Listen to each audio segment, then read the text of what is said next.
Yeah, they understood. Okay, we're going to Figured it out. Never mind. I was going to say I know last Okay, welcome to class. I know we have a lot of folks that were not here on Sunday. Welcome to the class. We have lessons that I think Adam passed out. This is Christians in the workplace, but we're also kind of drifting a little bit from that. We're saying Christians in the school place, because school really feels like work, I know. And a lot of the same circumstances you'll run into in a university as you might run into in the workplace. So we started on Sunday with everyone doing an introduction, telling about their work history, where they go to school. We're not going to do that tonight. We may get into that in some group work a little bit later in the class. But the goal is that we could all get together and talk about what it means to be working or in school together. So I've got these beautiful slides, but I don't have the right adapter because I'm not used to being in this classroom. So Jason is looking for us an adapter, and we're going to get going until he's got one. So tonight's class is specifically focused on what are the goals and objectives God has for us on the job. So that's goal number one. And then number two, what should our spirit or attitude be related to our work or school? Again, so probably just going to say work from here on to make it a little bit easier, but those are our two objectives for tonight. This class, we started with some high-level objectives on Sunday, and they're in the lesson material, lesson number 1. We said there were 4 major goals for the class, and I'm going to review those kind of quickly here tonight to get started. Number 1, that we would work for God's glory versus our own glory. So if you think about things you do at work or school, a lot of times people do those things for their own glory, but our goal would be trying to figure out how we can work and actually bring glory to God. Number 2, we want to learn how together to overcome spiritual challenges that we may have in the workplace. I think there are some unique challenges for Christians in the workplace, and we want to talk about those in this class and figure out how to overcome them.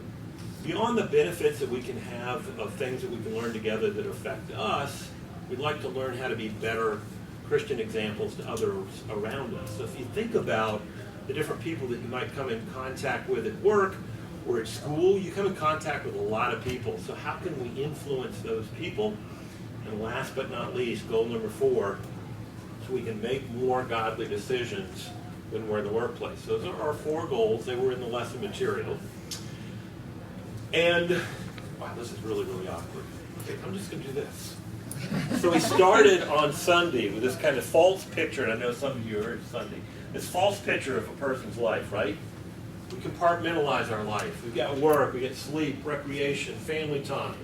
And we got church stuff like religious activities. And I shared with folks on Sunday, I really believe this is a more correct, oh, beautiful.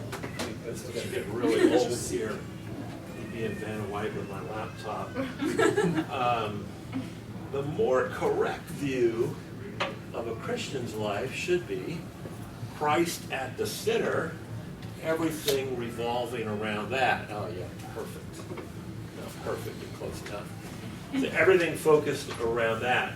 There's some passages specifically here that if you think about, they really call this out. In Colossians chapter 3 and verse 17, whatever you do, that would certainly include work, do everything in the name of the Lord Jesus, giving him thanks to the Father. And in Galatians chapter 2 and verse 20, I have been crucified with Christ. It is no longer I who live, but Christ who lives in me. So again, thinking about any venue you're in and everything you're doing, from church stuff, activities when we're gathered here together, your family time, your recreation time with your friends, time you spend at university or time you spend at school, all of that, we're wearing the name of Christ. So we should be focused on what Christ would have us to do. So those are some pretty important principles.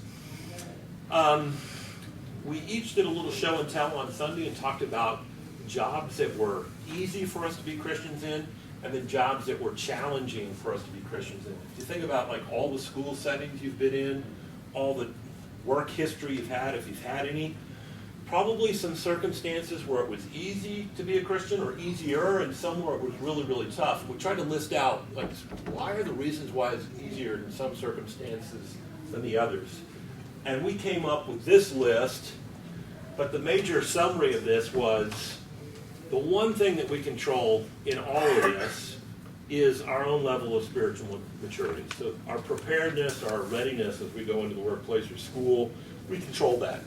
You might argue that we may be able to control kind of the nature of the work by the job that we choose, but not always. And you may start in a circumstance in a job that starts off good and positive, but then over time it's not so great. But we all control our level of spiritual maturity and how much we study and know God's Word. Okay, so this is the outline of the class. First 4 classes are kind of like foundational stuff. I'm sorry, that's hard to see. Foundational stuff. I'm going to talk about some issues in the workplace: pride, competition, materialism, misplaced priorities, adversity, and then temptations and challenges. And Adam is co-teaching this with me, and we're going to split up this topic over the next 13 classes, I guess next 12 classes now. Okay, comments or questions before we get started? Anyone want to share their full work history if you weren't here on Sunday? We had a lot of diversity in work history, right? So Oleg is from Russia. Chi-Liang and Jennifer from China. Chi-Liang was telling us about a job that he had where you went to work at 4 in the morning in China and got back at 7 at night. I think you. Yeah, so I also need to ride a bicycle in the highway. Yeah. So because it's very early in the morning, so since there's no car in the highway, I just want to save time, and it was very dangerous. Yes. Don't try. So I ride for 1.5 hours. 1.5 hours. So there's the true walk to school in the snow story, that ride a bike on Chinese highways. And if you've ever been to China, never ride a bike anywhere, especially in the highway. Okay, so a lot of different stories here, from agricultural stories to corporate jobs. For those of you that weren't here, I kind of started with my story. I started picking strawberries when I was 8 years old on a farm. That was my first job.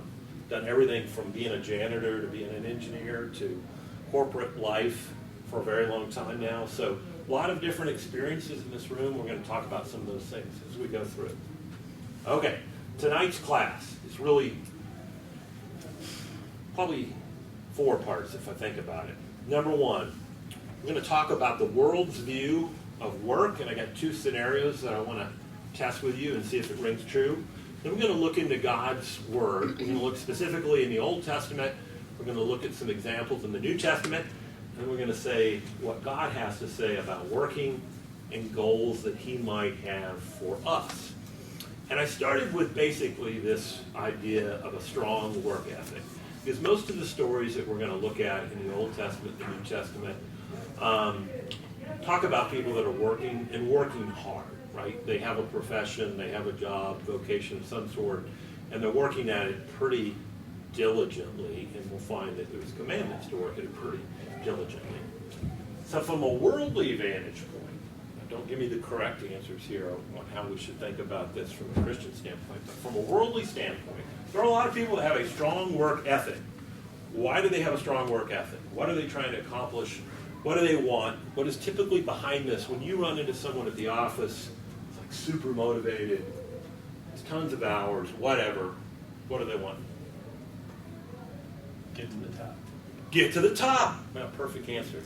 You want advancement, right? And why do you want advancement? Because there's some element of power that comes with advancement, right? You want to be not just like one of the worker bees, you want to be the supervisor, and the supervisor, and the manager.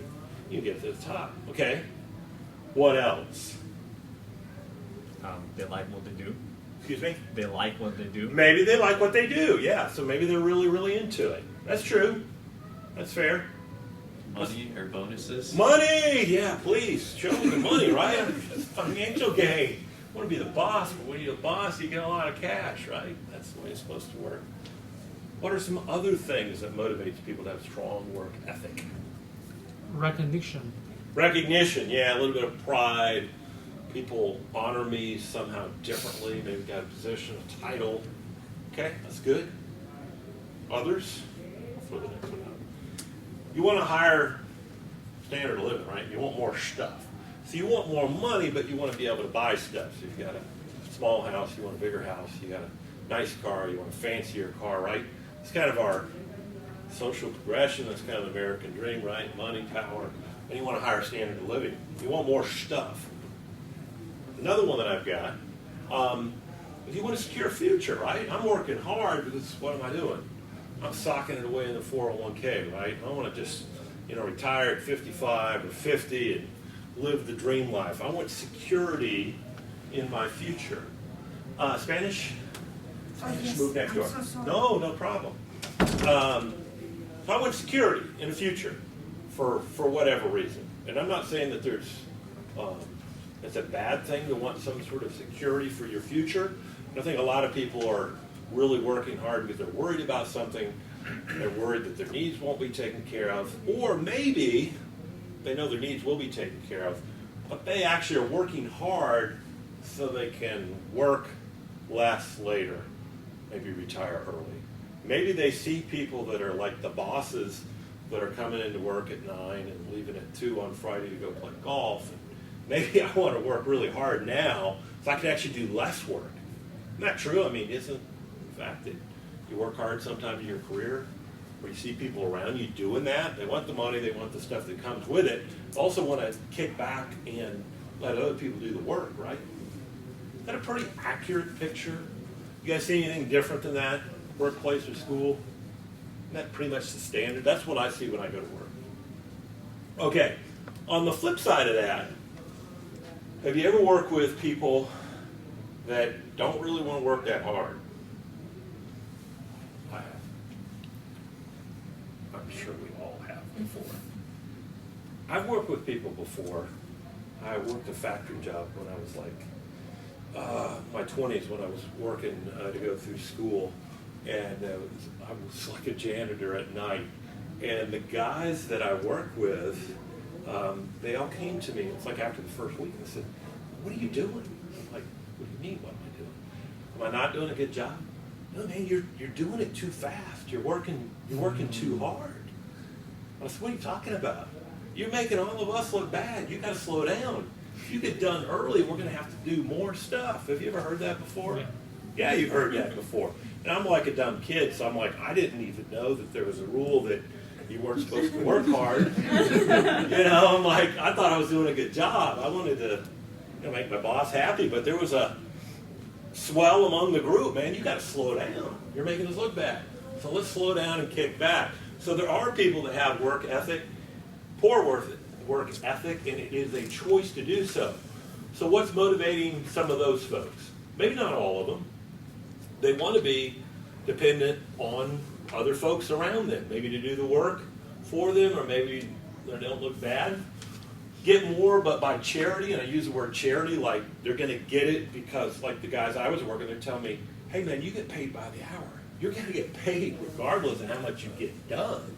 So just, the company's going to pay you, so just take what they offer you, whether you get it done or not," which is a form of charity, right? Sometimes people that have poor work ethic, they want to have what everyone else has just kind of naturally without working for it at all, right?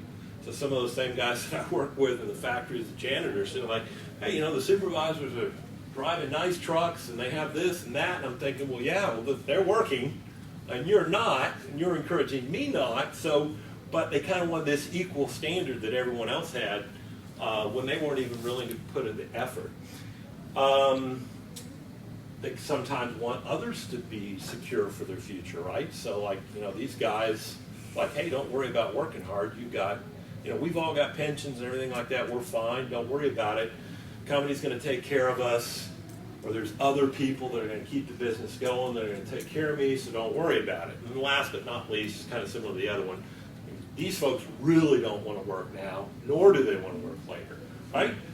So those are kind of rough views of what I've seen of like the worldly view of work ethic, from strong to like really poor. Now, obviously, there's a lot of folks in between here. So now what we want to do is we want to look into the Bible. We look at stories about God's people and how they worked, how they were commanded to work, and see if it jives with this picture of work. Comments, questions before I go further? Has anyone else ever had that experience before where you're like working and people are looking at you like, what are you doing? That's an interesting one. Chiliang, you're kind of nodding. Yeah. There's kind of a standard in China, like everyone does the same thing at work. It's just my terrible job, so everyone there earning very low salary. They don't want any more workload, and they don't want any increased expectation. Yes. So Standard expectation. Yes, I'm okay with low pay or whatever, but I'm really okay with it because I really don't want to do more, and I got low expectation. Great. You know, in those scenarios, you think about it, like, are you really working for the Lord in that scenario? And again, back for me, you know, in my 20s, probably wasn't as spiritually strong as I should have been, but when I went to work, I thought about, you know, making my boss happy, but also I was thinking about making God happy. And I think we'll see that in some of the stories that we have tonight. Okay, so we're going to jump in, and we're going to look at stories about work in the Old Testament. And there are a lot of stories, and this was in the lesson material, so we'll just jump right into it. Characters and the type jobs they had in the Old Testament. How about Abraham and Lot? What are these folks doing? Shepherds. Livestock. Yeah, I put rancher. I think that's kind of cool. Yeah, shepherds, livestock, anything having to do with cattle, sheep. Joseph, how about him? Ruler, yeah, I didn't put that one down, but a ruler later, a bit earlier, feeding the flocks. In Genesis chapter 37, when his brothers come down before him, feeding the flocks, later ruler, and kind of a government official if you think about what he was doing in the house of Pharaoh. The next one here, Moses. How about Moses? Talk about a varied background about Moses. What kind of things was he doing? He was a shepherd at one point. Yes, good. Give me another one for him. Well, he led the entire nation, so he's a Yes. leader. So he was a royal. Think about his being the son of the daughter of Pharaoh. He was a member of royalty in Egypt, which I don't really know if that's a job, but it feels like a job. He was out overseeing people. What's that? It's a title. It's certainly a title. It's a good gig if you can get it, I'm sure. And we know that he was out overseeing some of the work being done when he saw his Hebrew brethren being abused. So he was a royal person, some position of power, authority, was a shepherd there for a while, and then later a great leader as well. We've already got a lot of diversity here in the group of people that we're talking about. David. I'll just pop these up there. Shepherd, musician, leader as well. Daniel. How about Daniel?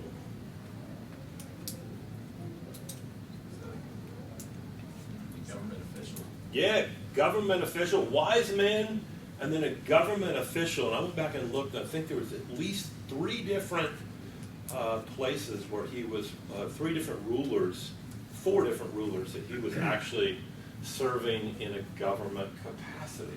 See, so far, I mean, you just think of this list here, and you're thinking, okay, well, maybe you thought there was some limitations as to what you could do as a Christian. And maybe there are, and I'm sure there are, but if you look in this list, there's a pretty wide variety already of people that are serving God but doing a different vocation along the way. But if you go over to Exodus chapter 31 and think about all of the craftsmen, if you want to turn over there real quick, let's turn over there and look at this. What really strikes me about this passage, we know there were obviously craftsmen that were involved in construction of the tabernacle, later the temple. What strikes me particularly about this passage is the fact that you see God really giving them some of their skill sets. Not only was it valued and important, they were craftsmen. Look down at verse 3 of Exodus chapter 31. And I have filled him with the Spirit of God in wisdom and understanding and knowledge, in manner of workmanship, to design artistic works, to works of gold, silver, and bronze, and cutting jewels for setting and carving wood, and to make it all in manner of worship. So the Spirit of God helping people and leading people to be craftsmen and workmen in His service. There's a variety of different people and jobs that were affected by this, but not only did God want people to work, He actually gave them the skill set and the mindset and helped them in that to accomplish the things that He wanted. So a long list here in the Old Testament, obviously we could go on for pages and pages about people that were working for God, but also some principles here in the Old Testament around how these people worked. Ecclesiastes chapter 9, verse 10. Whatever your hands find to do, do it with all your might.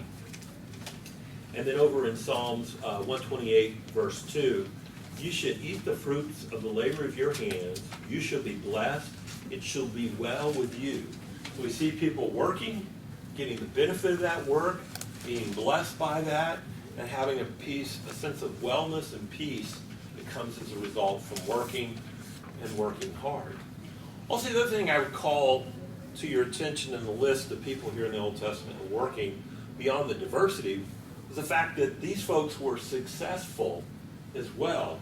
Think about Abraham and his ranching and shepherding business. He was extremely successful in this. Think about Moses, a member of the royal court of Pharaoh in the nation of Egypt, one of the most powerful nations in the world. So there were certainly people that were people of God that were very, very successful financially or in terms of possession, were successful in terms of position and authority over other people, yet they were able to still serve God and please God. So I had that list on the earlier slide about part of the reason why people want to work hard in our day and culture is they want notoriety, fame, money, CEO, whatever you want to call it, motivated by the wrong thing. But there were people that were working hard for God that were also successful in their vocations. Okay, comments or questions or thoughts on this group before we jump over to the New Testament? Okay. So New Testament, there was a group here of folks that was in the lesson sheet as well. I'll run through them relatively quickly. We think about Lydia. Acts 16, verse 4. What did Lydia do? Seller of purple. So here we have a woman involved in industry selling things and being successful in doing it. So it's mentioned in the same text that she was selling things involved in industry and trade, and she was also a woman of God, ministering in God's service. I can't say this name. Erastus, Romans 16. This is kind of a strange one. Anyone know what this guy was or did? Treasurer? Treasurer of the city, yes. Which is like, that's really a government job, but it's also kind of like a finance and accounting job, which I'm sure has existed for a very long time. So here we have a person that's the treasurer of the city serving God. Luke, everybody knows this one, the physician. Mania, Acts chapter 13. This is the one that was a little bit obscure. What does it say about him in Acts chapter 13, verse 1? Just a slight reference to him. Who was he? As a prophet. Prophet and teacher, but also companion of Herod. So I don't know what that means. There's a couple of different potential meanings of what this might be. Like he was, I wouldn't even venture to guess. I read several things on this, but somehow he was in with Herod, knew Herod. He could name drop with Herod. Aquila and Priscilla and Paul. Tent makers, yes, okay, great. So we have a list of people serving God. I want to call out some of the ways about how they were serving God in their job. We talked about in the Old Testament passages about serving God with earnest, with all your might, and being satisfied from your work and being blessed by it. Let's talk a little bit here specifically about Paul and some of the apostles in the New Testament. So I'm going to pop back up our chart here in a minute, but first, let's go to 1 Thessalonians chapter 2 and verse 9. For you remember, brothers, our labor and toil, we work night and day that, what do they work night and day for? A big paycheck. They might not be a burden. Yeah, so they might not be a burden, right? So we might not be a burden to any of you while we proclaim the gospel of God to you. And there's a similar thought over here in 2 Thessalonians chapter 3 and verse 8. Nor did we eat anyone's bread without paying for it, but with toil and labor we work night and day that we might not be a burden to any of you. I want us not just to read over work night and day. Do you think they're just using figurative language here and exaggerating? I don't think so at all. I think they actually mean they work night and day. Partially because they had a day job that they were trying to teach and evangelize and spread the gospel. So the time that they had available in the day and in the night, they were doing their secular vocation. So they were not going to be a burden on those they were with.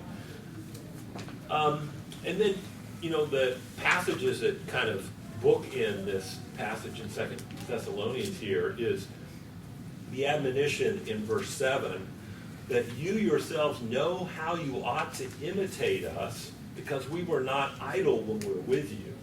Okay? And then the passage that we read in verse 8, and then in verse 9 again, it was not because we did not have that right, but to give you to ourselves an example to imitate. So we're saying, hey, we could have accepted your money, taken your money, as we were serving God and preaching the gospel. We could have taken what you offered us, but we chose not to do that. And we're asking you that you're imitating us in the way that we go about work, in the way that we're trying not to make sure that we burden other people. So as I, as a Christian now, read this, and anytime I hear apostles say, imitate us to first century Christians, I think, hey, listen, they're talking to me. I'm also supposed to be imitating them and what they're doing. So now if we kind of go back over to our biblical version here, in our chart, biblical version, these people were working night and day. And why were they working night and day? Because they wanted to be the boss? No, because they did not want to burden other people. They were trying to be an example in this as well. Let's keep going. There's a whole bunch of other things we can learn here. We're going to keep going back to this chart here as well. Acts chapter 20, verse 33 and 35. I coveted no one's silver or gold or apparel. So just kind of stop right there. You can see that that's already in conflict with our chart earlier, why most folks around us, and maybe even ourselves sometimes, work is we see things that we want and we want to have. It wasn't coveting their silver or gold. You yourselves know these things. These hands ministered to my necessities and to those who were with me. In all things I have shown you that by working hard in this way. So the working of the hands was not for financial things to go out and have extra and abundance. And you think about silver and gold, these are really, really luxury, right? They're luxurious things. What was the intent of the hard work and the toiling night and day? It was necessities. It was the basic things that they were working for. They had something else that they were trying to accomplish here. I feel like I'm going too fast. I have a few questions on this so far. Okay. We'll have some applications here in a minute. Ephesians chapter 4 and verse 28. This is a passage that I think probably most of us are familiar with. Verse 28 says, let the thief no longer steal, but rather let him labor, doing honest work with his own hands, so that he can retire and live on the beach. So that he may have something to share with anyone in need. So here we have an admonition not to steal. We all know that. And you might think, well, hey, steal no longer so you can support yourself. Yes, That's only part 2 of the equation. Don't steal. Support yourself. But what's the third thing that he says here? So that you can have something to share with someone else. This one's a little bit of a challenging thought here. Let's read the next text in Acts chapter 20. We already read verses 33 through 35. Now let's pick up on the back half of 35. It says something very similar here. This example of showing hard work this way. We must help the weak and remember the words of the Lord Jesus, that how he himself said it is more blessed to give than to receive. So this is maybe a little bit of a challenge for us. Hopefully none of us were involved in stealing. I hope not. But when we labor and when we work, are we thinking about being able to help other people and help other people that are in need? Don't answer out loud on this one, but if your boss, and if you're in school someday you'll have a boss or an employer. If your employer came in and said, hey, listen, the company is doing really, really well, you are going to be able to get a 10% raise next year, and you're going to get a larger bonus than you've ever gotten before in the future. Is our inclination to first think about, wow, this is great, I can go do this, I can buy this, I can save this, I can take care of this, I can take this vacation? Or do we, at some point, hopefully, when we hear that information, think about, wow, this is an opportunity where I can actually help someone else in need, that I wasn't able to help earlier because I didn't have that additional blessing. So you have to answer that in your own mind, on your own, but I will tell you, I've had that thought before where you get it and you're like, okay, well, I've got bills I got to pay, and if you don't have bills you got to pay, you think about maybe something else that you want or some other form of security, and then maybe, hopefully, 10, 20 minutes later you think about, wow, this would really be an opportunity for me to help someone else around me. I think we can see a very clear example here that this ought to be one of the first things that we're thinking about, is that the result of our hard work is we're going to be able to help and share more with other people. And we ought to be excited about that. That actually ought to be one of our motivators for this strong work ethic, instead of seeing this higher standard of living out there that we can obtain, a life of ease. We say, hey, we actually may be able to do things for people that don't have anything at all or have less than we do. Does that make sense? It's a different way to think about it, but I think that's really what we can see from the passage here. So pretty much so far we're blowing up almost everything on the left-hand side here, I think. Next passage, 1 Timothy chapter 5 and verse 8. But if anyone does not provide for his relatives, and especially for the members of his household, he has denied the faith and is worse than an unbeliever. So the context here in 1 Timothy chapter 5 is talking about widows and widows that are in need, and whether these widows should be supported by the church, and conditions that would have to be true for them to be supported by the church. But it also makes a very clear statement here, and it says, relatives in this context. If there are people here that are Christians that have their own relatives that are in need, whether they're widows or not, whether they meet the criteria of being a widow in need or not, if you haven't taken care of them on your own, you've denied the faith and you're worse than an unbeliever.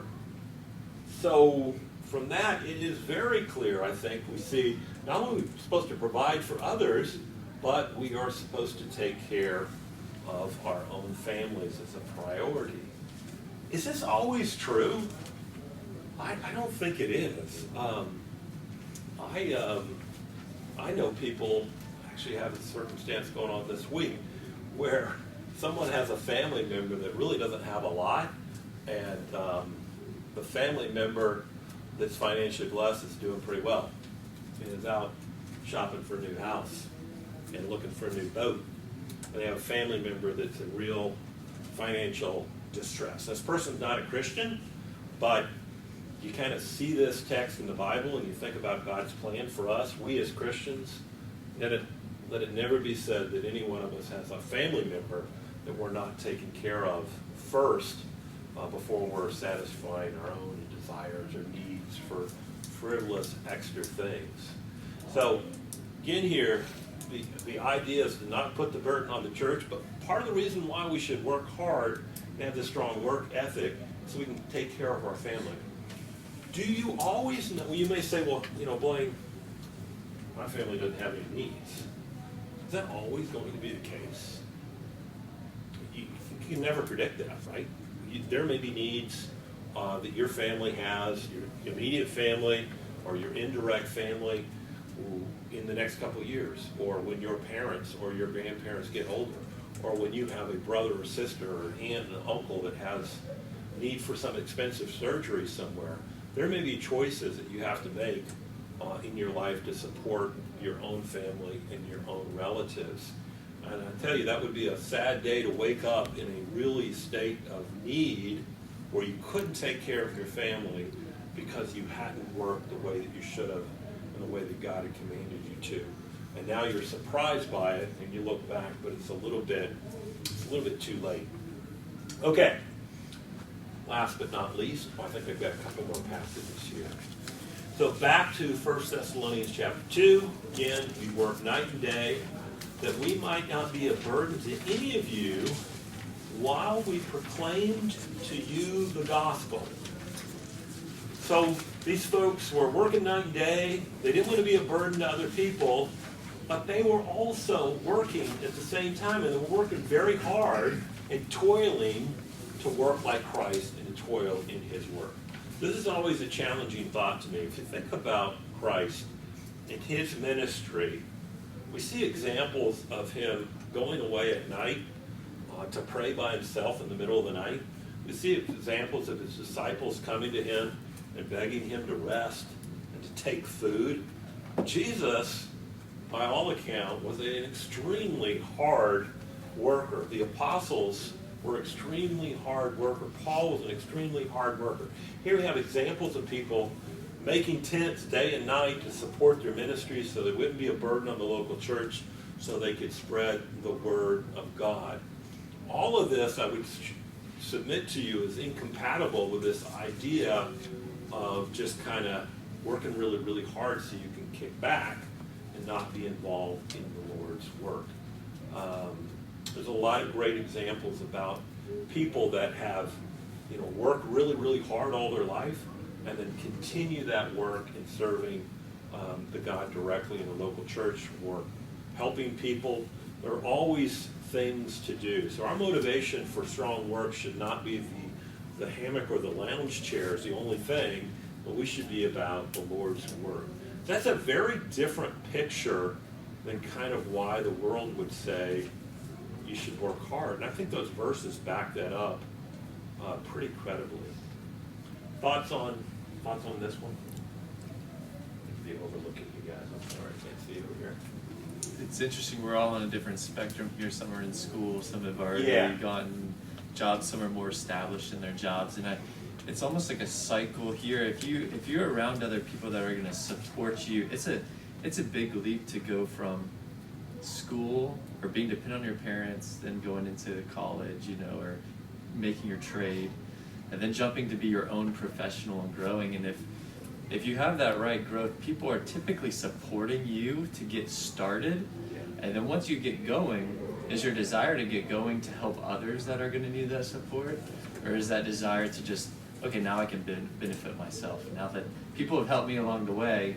So it's this mentality to always be thinking about, hey, I'm going to continue to work hard, and who else can I help out to get that same benefit that others have benefited? That's excellent. That's really good. So even, oh wow, I'm almost out of time. So even this providing for others around you so you can share, that sharing might not be financial, which is, I think is your point, which is an excellent point. Right. Yeah, maybe just mentoring someone or whatever. Usually people that I run into that are kind of on this upward fast track in corporate America, whatever, they're not really concerned about people. They want people to be under them. They want to have power over them. But helping other people as they climb the corporate ladder to these goals is certainly way down on their radar. But to your point, you can help other people in other ways beyond financial. Whether it be support, mentoring, or financial. Yeah, maybe, or maybe just some regrounding in why you should be working and why you should be working hard to please the Lord. That's a good comment. Okay, we're gonna keep going, but we'll finish this up on Sunday. I kind of put up here also the poor work. My janitor friends have told me to slow down. I'm making them look bad. That's certainly, all these things are in contrast with that as well. Really, even some more stark contrasts is here by, hey, others are going to take care of me.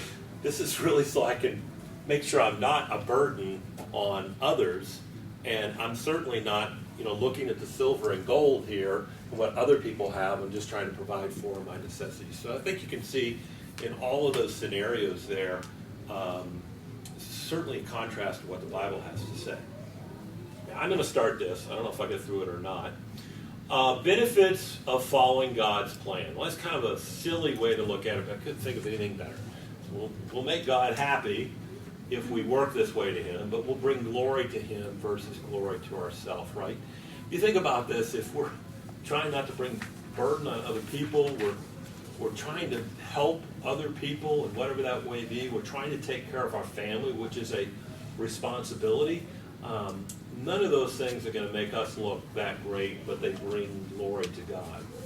Create a good examples to others around us. If you are the person that is working really, really hard in your school or your job in corporate America, and it's obvious that you're not doing that so you can come into the parking lot with a new car every 2 years, people are going to notice that and understand that you are a little bit different, or maybe a lot different, and there might be something that they're going to be curious about and ask you about your faith. Or why are you working so hard when the boss already went home at 3 o'clock today and he's not here to watch? Well, I'm not working for the boss, I'm working for God. He's my boss. Ensures our decisions are made on the correct foundation. We already talked about that. Here's some other practical ones. Might there be an opportunity for you to use your talents to serve God? So, little example here. So we've got, you guys know we're working on building